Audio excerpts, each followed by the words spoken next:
For over a year, Burkina Faso's coup leader, Captain Ibrahim Traoré, has been making radical changes in the country, distancing it from the West. He is trying to protect the natural resources Burkina Faso has, in addition to its sovereignty, which was compromised in the past. Since he is making his country powerful and truly independent, he is not being liked by the West, especially France. Therefore, he saw an effort of a series of coups against him. The first coup attempt materialized in September this year. When this coup failed and the people behind it were arrested, he saw another coup recently. But one thing is certain: there are various invisible hands behind these coup attempts. Who might be behind these coup attempts to overthrow him? Why is he being pushed aside, and what can be his future? What these recent coups tell about what is happening and what more Burkina Faso will see very soon. Let's find that out.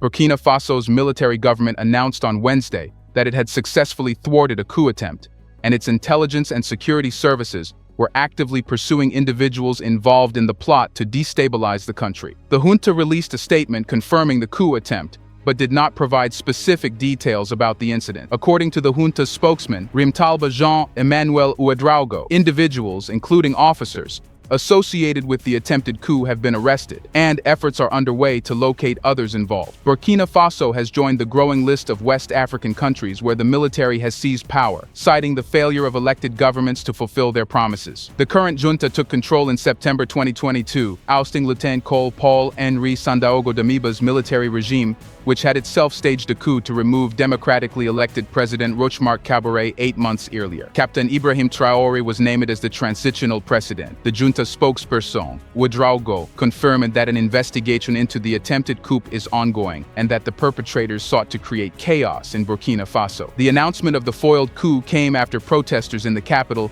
Ouagadougou, expressed support for the transitional government. The junta's statement praised citizens for their commitment to defending the nation and commended the defense and security forces for their actions in thwarting the coup. It should be known that the coup did not unfold and was exposed before the involved soldiers could carry out the coup. The intelligence agency let the military junta know about the possible coup, which was taken care of immediately. It appears that the transitional government, presided over by Captain Ibrahim Traoré, is not being liked by some internal and external factions. Therefore, they are using the disillusioned soldiers to stage a coup against Captain Ibrahim. The transitional government is operating under a constitution approved by a national assembly composed of army officers, civil society groups, traditional leaders, and religious figures. The junta has set a goal of holding elections to return Burkina Faso to democratic rule by July 2024. On September 27, in Ouagadougou, 4 officers, including 3 who were in charge of special forces units,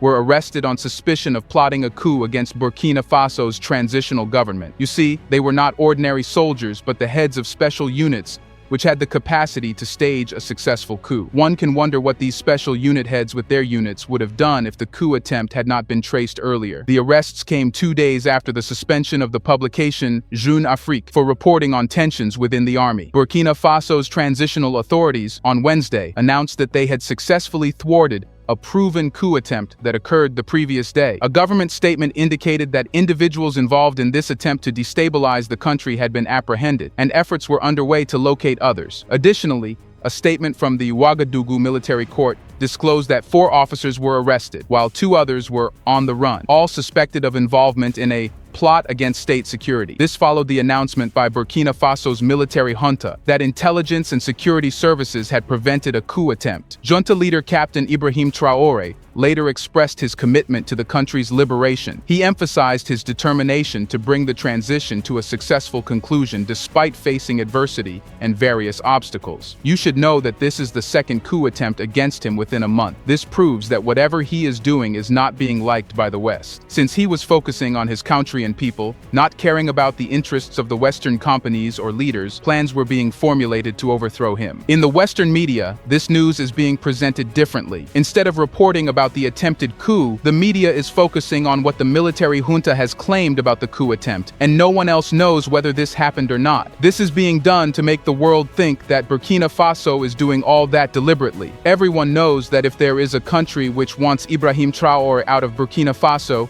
It's France. Hence, any news of coup attempts directly brings France into discussion, and the Western media wants to avoid that. Earlier in the same month, Burkina Faso's military leaders had signed a mutual defense pact with the juntas in Mali and Niger. The tri-border region has become the focal point of violence that originated in neighboring Mali in 2012, but has since spread across the arid expanse of the Sahel region south of the Sahara Desert. More details about the coup attempt came later. It was said by the state that the alleged perpetrators had intentions to attack the institutions of the republic and plunge the country into chaos. Hence, the objective of this coup was not to immediately overthrow Ibrahim Traoré, but to make his downfall certain. If the country plunged into a chaos and civil war-like situation, Western countries could also get a perfect excuse to interfere in Burkina Faso. Eventually, France would have gotten the say to choose who would be the president of Burkina Faso, its ultimate goal from the very start. But things didn't go as planned. Earlier in the same month, the country's military prosecutor had announced the arrest and charges against 3 soldiers accused of plotting against the ruling junta. These soldiers, including former ones working in intelligence, were allegedly scouting key figures' residences within the junta, intending to destabilize the transition period before promised elections. It turns out that the series of coups in Burkina Faso started in January 2022. On January 23, 2022,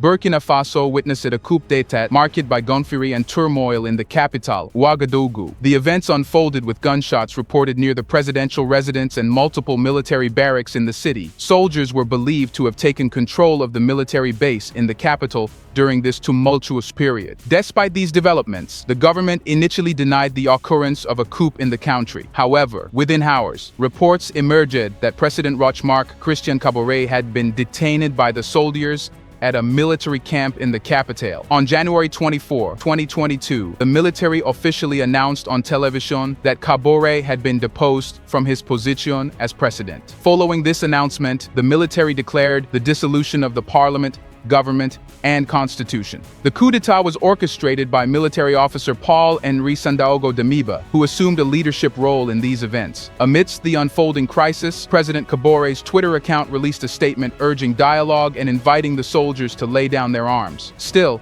it did not confirm whether he was in detention at that time. Simultaneously, soldiers were reported to have surrounded the state news station RTB, and it was later reported that President Kabore, along with other government officials, had been arrested. 2 security officials confirmed that key figures, including President Kabore and the head of parliament, were effectively in the custody of the soldiers. The Patriotic Movement for Safeguarding and Restoration, led by military captain Sidsor Kader Ouedraogo, claimed responsibility for ending Kabore's presidency due to the deteriorating security situation caused by the deepening insurgency and the president's inability to manage the crisis. The MPSR emphasized its commitment to establishing a calendar for new elections, aiming for a resolution acceptable to everyone. Here's a reminder to please like and share the video and subscribe to our channel to watch more videos on Black culture, history, civilization, and identity. Let's continue now. The coup's aftermath saw the suspension of the government, parliament, and constitution by the new junta government. National borders were closed, and a nationwide curfew was imposed. The junta government pledged to organize fresh elections,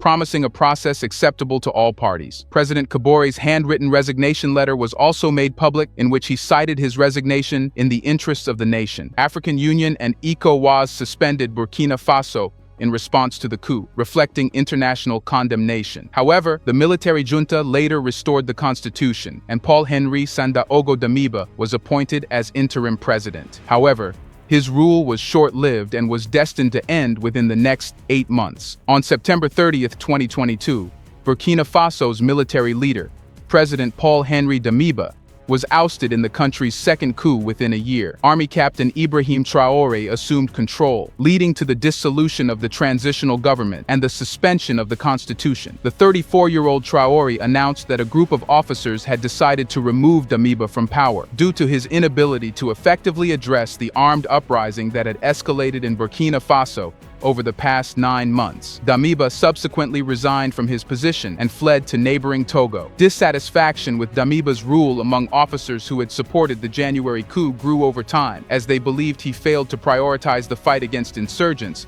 and pursued personal interests instead. These disenchanted officers, mostly young and serving on the front lines, were joined by declining public support for Damiba. Captain Ibrahim Traoré, leading the dissatisfied faction, hatched plans for their own coup. Traoré served as the head of a military unit in Kaya, located in northern Burkina Faso. While the specific unit he led is debated, some sources indicate he commanded the Cobra Special Forces based in Kaya. The Cobra troops, in addition to their grievances against the military government's poor performance against insurgents, were frustrated by delays in their pay and the imprisonment of their former chief commander, Emmanuel Zongrana, under Kaboré's government, which Damiba had not addressed. The situation worsened when rebels ambushed a supply convoy to Djibo, leading to the deaths of 11 Burkinabe soldiers and the kidnapping of 50 civilians. This event further eroded public confidence in Damiba's government and possibly contributed to his eventual overthrow. The coup also occurred due to efforts by Russia and Turkey to expand their influence in the Sahel region. The Wagner Group, led by Yevgeny Prigozhin, formerly a close ally of Russian President Vladimir Putin, played a role in these efforts. There was a growing discontent with France, the main ally of Sahel countries in the fight against jihadists, including in Burkina Faso. Some in Burkina Faso favored replacing France with Russia, and Prigozhin attempted to influence anti-French sentiment in the Sahel through troll farms. However, Damiba had decided against replacing France with other international partners. The coup unfolded with heavy gunfire and explosions in various parts of the capital, Ouagadougou, including near the presidential and military junta headquarters. Masked soldiers, primarily from the Cobra unit, established blockades in the city center. Clashes occurred at Camp Babassi, where Damiba was mainly based, and gunfire was reported at the Koshiam Palace. State TV went off the air, and the interim government acknowledged an internal crisis within the army, stating that talks were underway. Captain Traoré later announced his group's decision to remove Damiba, citing his inability to address the worsening insurgency. He imposed a curfew, suspended political and civil society activities, closed borders, and suspended the constitution. Traoré declared himself the new head of the Patriotic Movement for Safeguard and Restoration, and dissolved the government and the Transitional Legislative Assembly. Damiba's whereabouts initially remained unknown, but he was later accused of attempting to flee to the French military base of Camp Camboinson to mount a counter-coup, a charge he denied. Religious and community leaders mediated between Damiba and Traoré, leading to Damiba's resignation and exile in Togo, with certain guarantees. The junta demanded French forces withdraw from Burkina Faso within a month, and the French army officially ended its operations in the country. The junta also withdrew from a long-standing military assistance agreement with France. This seemed to be the start of a new era. Within a few months of assuming power, Captain Ibrahim Traoré was making massive changes in Burkina Faso's foreign policy on France. France saw that he had vowed to distance Burkina Faso from France, something it could not accept. However, the coup was welcomed by the population of Burkina Faso. It was evidence that even the people wanted to get rid of France, and Ibrahim Traoré had offered this opportunity. France feared that his extended time in power could end all its prospects of exploiting Burkina Faso in any way. Ibrahim Traoré currently holds the position of Burkina Faso's president, the youngest in the entire world. At 34 years old, Traoré, 7 years Damiba's junior, and occupying a lower position in the military chain of command, rose to the rank of capitaine, equivalent to a captain in English terminology. There are 3 higher ranks above that of captain in the military hierarchy: commandant, lieutenant colonel, and colonel, which are also adopted from France's military command structure due to Burkina Faso's colonial history. While Traoré's ascent to the presidency may seem meteoric to many within military circles, it was a foreseeable progression. His significant advancement came in 2014, when he was deployed to Mali as part of the United Nations peacekeeping mission program, MINUSMA. During this deployment, Traoré, then 26 years old, displayed bravery and effectively countered a complex attack by militant extremists in northern Timbuktu, according to an unnamed source. During his time as a lieutenant, Traoré exhibited leadership qualities such as determination, courage, and a strong connection with his subordinates. In addition to his role in Mali, Traoré played a crucial part in the fight against insurgency in Burkina Faso from 2019 to 2022, earning his promotion to the rank of captain in 2020. Following the coup against Damiba's government in September 2022, Traoré acknowledged that his age would raise questions about his suitability for the presidency, but emphasized that the circumstances left him with no choice. His international prominence saw a resurgence in July 2023, when he joined 16 other African heads of state for a meeting with Russian President Vladimir Putin in St. Petersburg, Russia, as part of the Russia-Africa Summit. Ibrahim Traoré, the current president of Burkina Faso, has made a distinct mark on the world stage through his unique style and impactful statements. Standing tall at slightly above 6 feet, Traore's appearance at the Russia-Africa Summit in military combat attire, complete with a red beret and tactical gloves, set him apart from his fellow presidents who donned their customary expensive suits. His physical presence, especially when posing for a photograph with Russian President Vladimir Putin, garnered significant attention globally. However, it was Traore's speech at the summit held on July 27 and 28 that truly earned him praise. In his address, he criticized African heads of state who aligned with imperialists and accepted aid without addressing the fundamental issues facing their people. Traore called for self-sufficiency in food supply for African nations, emphasizing that leaders must prioritize feeding their citizens over relying on external assistance. His words echoed the sentiments of Thomas Sankara, a legendary leader who, like Traore, came to power in Burkina Faso through a coup. Since Ibrahim Traore has already shown his leaning toward Russia and China more than the West and France, he is not being seen as an ally by the West. It has been the West's habit to replace and choose only those presidents who offer no resistance in signing laws that the West wants. As Ibrahim Traore will never budge from his stance to make Burkina Faso, and even entire Africa independent and powerful again, France is more interested in replacing him. That's the reason we are seeing coup attempts against Ibrahim Traore. Perhaps France would have waited if Ibrahim Traore had given a certain date for elections. Earlier, it was said that elections would be arranged in July 2024 in Burkina Faso for a peaceful shift of power. However, Ibrahim Traore later said that elections are not the priority. He first wants to bring Burkina Faso back on track, and nobody knows how much time that will require. Earlier, France would have been confident to put its puppet as the president in upcoming elections in Burkina Faso. However, as there is no certain election date, and Ibrahim Traore is making dynamic changes every day, replacing him becomes the only option. But as the two coup attempts have failed, it seems that the game has gotten out of the hands of any country wanting to overthrow Captain Ibrahim Traore. What do you think? Will Captain Ibrahim Traore be able to get rid of all those conspiring against him? Will he do something to send a strong message to France so no future coups are seen? Let us know what you think about France's role behind this. Do you want to watch more videos like this one? If yes, subscribe to our channel and press the bell icon next to it. We have decided to bring videos on something nobody talks about: the Black culture, civilization, history, and evidence about how glorious Blacks have been. Thanks for watching, and until the next video, stay tuned.